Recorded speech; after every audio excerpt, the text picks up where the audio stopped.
time limit to talk about any item in the news or anything you want to talk about. Let's take a look what's in the news today, shall we? Yeah. Trump renews media attacks after bomb discoveries. I think Trump gets way too much bad press, if I'm being honest. Okay, tell me why Trump gets too much bad press. Well, usually this is how the press works in America. More often than not, they often back a candidate who they believe is most likely to win the election. That and they have numerous owners who have also promised certain contributions to a certain candidate, Hill Dog. You think the mainstream media backed Clinton? Well, yeah, last time round? Yeah, they overwhelmly did back Clinton very last time round. It's going to be difficult to disagree with you on that one. Yeah, that was quite abundantly clear there. But yeah, the mainstream media, as you're very well aware of, did not anticipate the fact that Trump would win the election, and as a result, as is presidential convention, they found themselves excluded from the White House media room, so they no longer have inside access. That and the presidency no longer has to rely on the traditional media as much as they used to, because in the past, politicians usually had to rely on the press to make statements to the public, but now they can simply just use Twitter accounts to issue the statements they need to issue in order to get their message out to the public. So as a result, the traditional press feel massively threatened because they understand their position is no longer secure to the same degree it once was. Why do they not like Trump then? Why did they back Clinton rather than Trump? He won, they should have seen that coming. I'm almost not certain, but given how reliant we were on the polls in the past, it's not surprising that they thought Trump would win because he scored very lowly in the polls. But of course, not many people during the previous election were very honest in the polls because they understood that if they were to openly support Trump, they would be quite heavily ostracized by their local communities. If you were an American, would you would have voted for Trump? I would have, yes. Would you have elected him as nominee over Ted Cruz and I can't remember who the other? I would have, yes, but truth be told, if I was an American, I would most likely vote Libertarian. Okay. Is that an independent who would be a Libertarian candidate? It's the third party. Gary Johnson. Gary Johnson, yeah. The guy who didn't know what Aleppo was. Huh? They asked him, what about Aleppo? And he said, what's Aleppo? Was he a Libertarian? That being said, I don't think you can expect an accurate geography answer from any American. I'd vote for an American who didn't know anything about the Middle East or who had no interest in it. I think that's the problem. America are knee-deep in the Middle East for no reason, or perhaps there is a reason, but it's not America's interest. Funnily enough, there is, as much as I hate to say it, there is actually a legitimate interest for the United States and Europe to be in the Middle East, because unfortunately our societies are very dependent on oil exported by some of the most horrible regimes on the planet. And how long can we keep that up? Oil's going to run out. We don't know how much oil the Saudis have under their sands, but we know there is a lot of it. Would we not be better to work on other renewable energy sources? I agree. Actually, renewable energy. But the problem is, what do you think about climate change? I prefer not to comment on climate change if I'm being completely honest. You don't want to comment? No, I don't. That's fine. That tells me everything I need to know. I know climate change is real, okay? It takes place over the course of millions of years, but the only thing I'll say is the degree to which it is argued to be anthropogenic, i.e. human caused, is debatable. I'm sure you're right. Is that why you don't want to talk about it? That's fine. I'll respect that. It's a separate conversation. Yeah. It's an interesting one, though. But so, climate change not being man-made, would that be a reason to stay in the Middle East and use the oil that's there?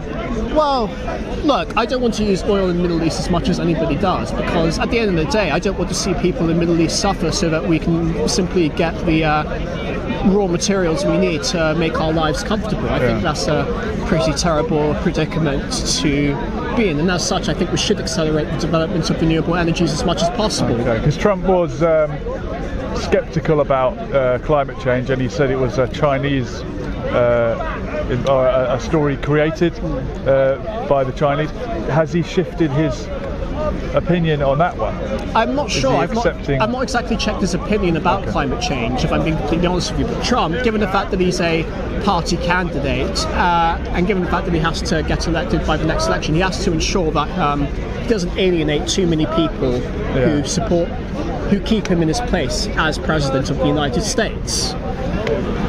Clearly, he's in power now, and the media are still against him. Most stories, if you want to sell a story, a negative story about Trump, will always go down well, whether it's what he said about women in the past or some gaffe he made.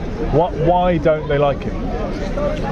I honestly don't know, because we do not know the dynamics that take place behind closed. Sorry, my apologies. Behind closed doors. There must be something about Donald Trump that the mainstream media don't like.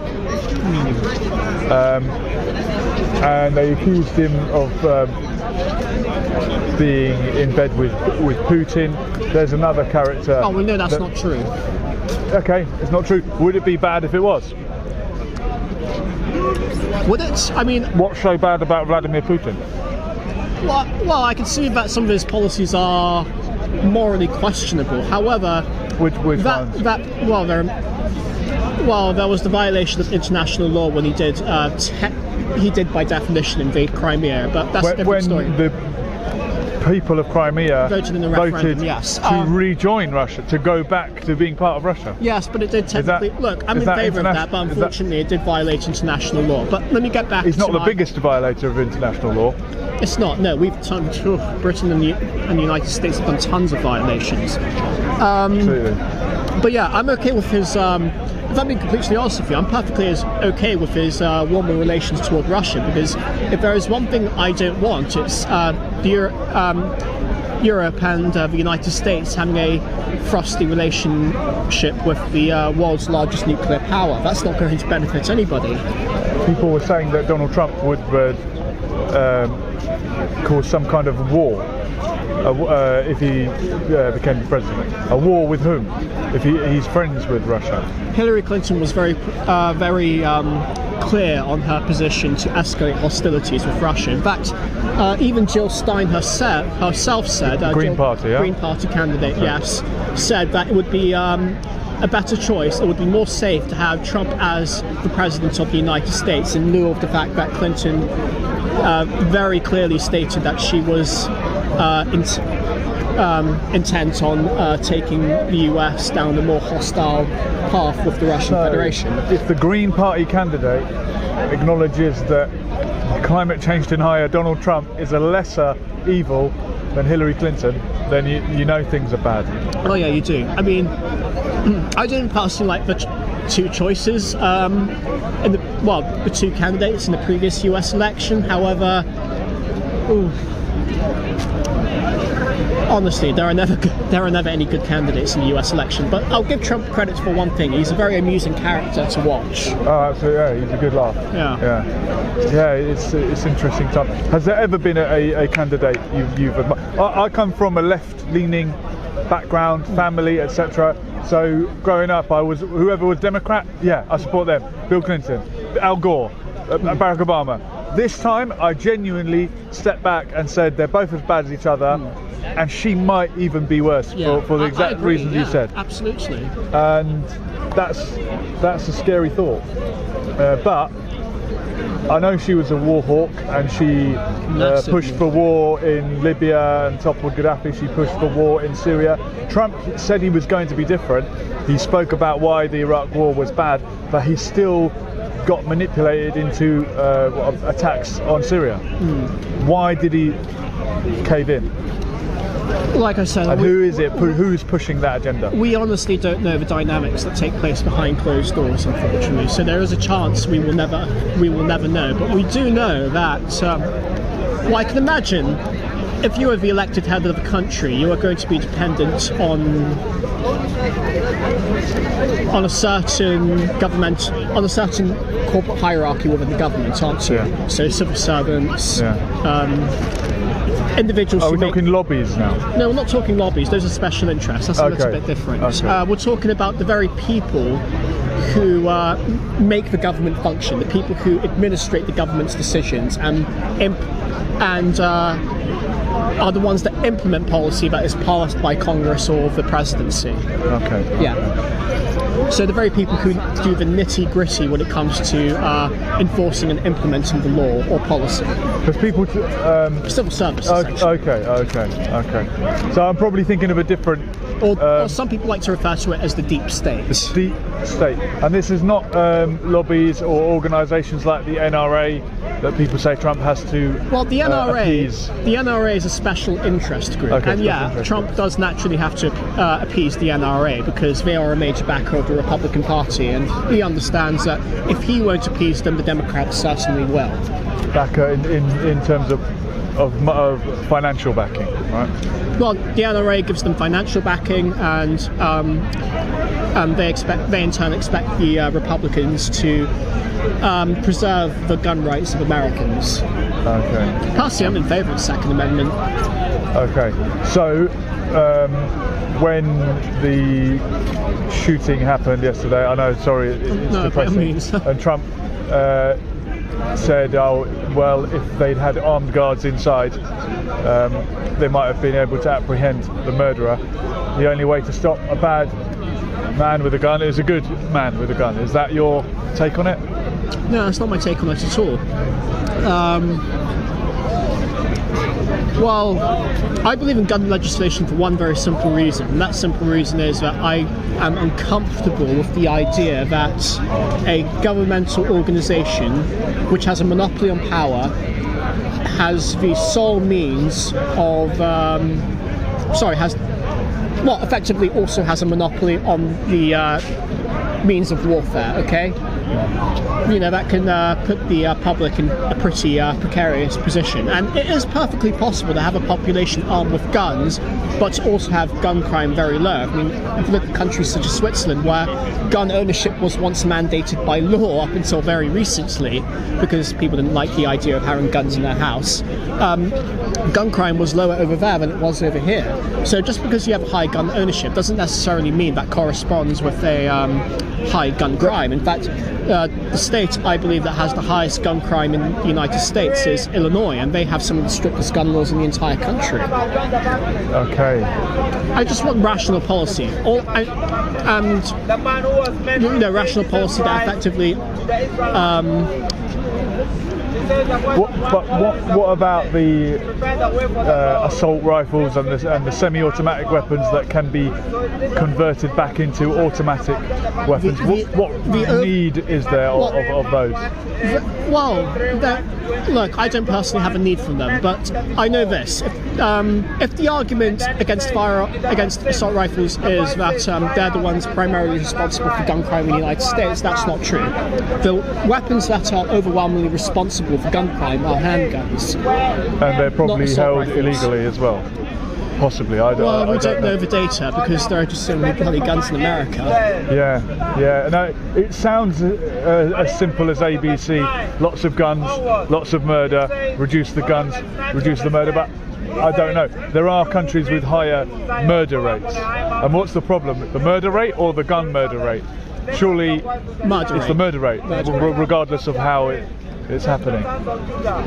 So I'd love to disagree with you, but you put it across very well. I'm sure there are people, maybe in the comments, you can explain why Chris shouldn't be allowed to own an assault rifle. Well, let's give an example closer to home. In the United Kingdom, Dunblane? Not Dunblane. That's the one they bring up as a reason why it works.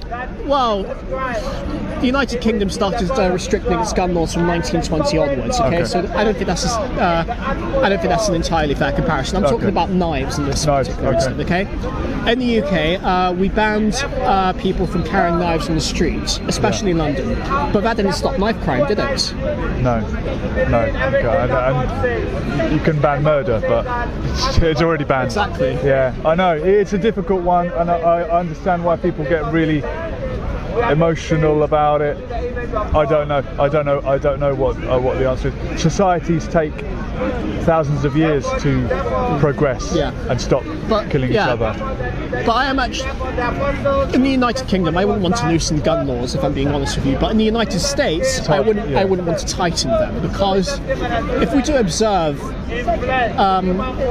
certain points of history, we know that some of the worst atrocities in human history took place after gun laws were immediately tightened. I mean, Nazi Germany was a prime example of that. People bring that one up and they say Hitler banned guns.